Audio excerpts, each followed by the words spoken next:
Class 10वीं का आज एक चैप्टर मैं शुरू कर रहा हूँ, जिस चैप्टर का नाम है पोलिनोमियल, जिसको हम लोग बहुपद बोलते हैं। यहाँ से बोर्ड की एग्जाम में, बिहार बोर्ड मैट्रिक की परीक्षा में सवाल 2 नंबर का हो सकता है। 2 नंबर का तो फिक्स है, 2 नंबर के लिए एकदम निश्चिंत रहिए, फिक्स है इसमें से 2 नंबर का एक सवाल आना। 3 नंबर का हो सकता है या 3 या 4 नंबर का भी हो सकता है। यानी इतना इंपॉर्टेंट चैप्टर है कि आपका 2 मार्क्स ये बना के देगा। आज इसको बिल्कुल बेसिक से सीखेंगे, 0 लेवल से सीखेंगे और क्लास 10th लेवल तक के सारे क्वेश्चन को सॉल्व करते हुए आज हम चलेंगे। तो चलिए आपको मैं बिल्कुल बेसिक से पढ़ाना शुरू करता हूँ, बने रहिए हमारे साथ। देखिए चैप्टर का नाम है पोलिनोमियल, हिंदी में उसको बहुपद कहा जाता है। ठीक है, तो बहुपद का सबसे पहले परिभाषा हम समझते हैं। परिभाषा से आप समझिएगा बहुपद, नाम से ही समझ रहा है, बहु माने बहुत, पद माने टर्म माने बहुत सारे पद, ऐसे आप समझ लो, बहुपद नाम ही है इसका। वह बीजीय व्यंजक, देखिए यहाँ एक शब्द आ रहा है जिसका नाम है बीजीय व्यंजक, इसके विषय में डिस्कस करेंगे।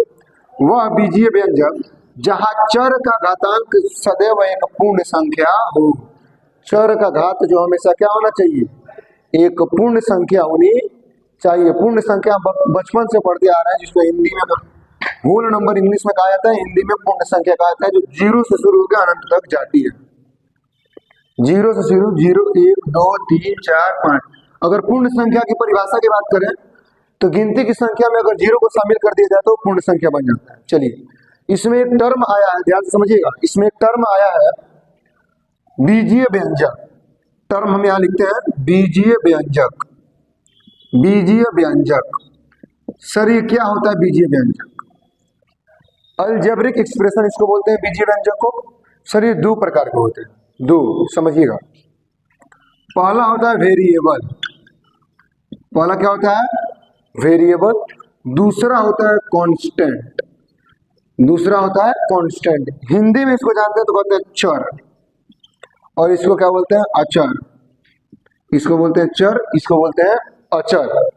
वेरिएबल्स में हम इंग्लिश के अल्फाबेट का इस्तेमाल करते हैं, जैसे में A B C X Y, ये सारे वेरिएबल्स। सर वेरिएबल्स होता क्या है? ये तो एग्जांपल हो गया। वेरिएबल होता क्या है? वेरिएबल ये होता है जिसका मान बदलते रहता है। जैसे मैं आपसे पूछता हूं कि मोहित का आयु कितना होगा, उम्र कितना होगा, तो एक व्यक्ति वहां खड़े होंगे तो बोलेंगे नहीं लगभग 5.5 साल होगा। कोई और बोलेगा नहीं 6 6.5 साल। देखिए फिक्स नहीं है ना, ये फिक्स नहीं है। अगर फिक्स हो जाएगा तो कांस्टेंट हो जाएगा, यानी अचर हो जाएगा। तो जिसका मान बदलते रह रहा है उसको हम बोलते हैं वेरिएबल चर, और जिसका मान निश्चित रहता है उसको बोलते हैं हम क्या, अचर। जैसे में गिनती की संख्या है 7 6 8। मान लीजिए मैं बोलूं मेरे पास 8 आम है, तो अगर मैं बोल रहा हूँ 8 आम है, तो अमेरिका में भी वो 8 ही आम होगा। कहीं भी जाएंगे तो 8 ही रहेगा, ना कि हम यहाँ 8 गिने और वहां जाकर वो 7 हो जाए, ऐसा नहीं होता है।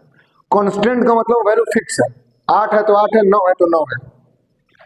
लेकिन वेरिएबल में क्या होता है, बदलते रहता है। मान लीजिए मैं उम्र ही आपसे पूछा कि मेरी ही उम्र बताइए, कोई बोलेगा 15, कोई बोलेगा 16, कोई बोलेगा 17, फिक्स नहीं है, अलग अलग वैल्यू लोग प्रेजेंट कर रहे हैं, तो क्या होता है वो वेरिएबल होता है। और ये क्या होता है, कांस्टेंट होता है। उम्मीद करता हूँ आप ये अच्छे से समझ गए होंगे।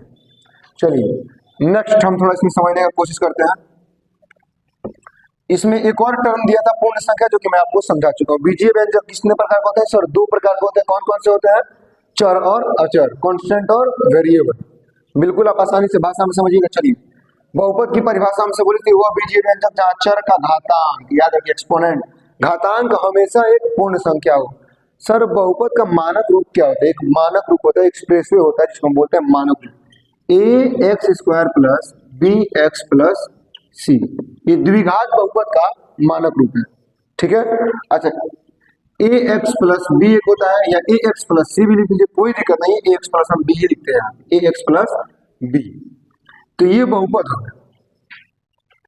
सर बहुपद को रिप्रेजेंट मैथमेटिकल लैंग्वेज में कैसे करते हैं? तो px इसको लिखते हैं, क्या लिखेंगे, px। ये होता है एक चर राशि वेरिएबल, यही x का मान हमेशा बदलते रहता है। फंक्शन ऑफ x भी इसको हम पढ़ सकते हैं, पोलिनोमियल फंक्शन ऑफ x।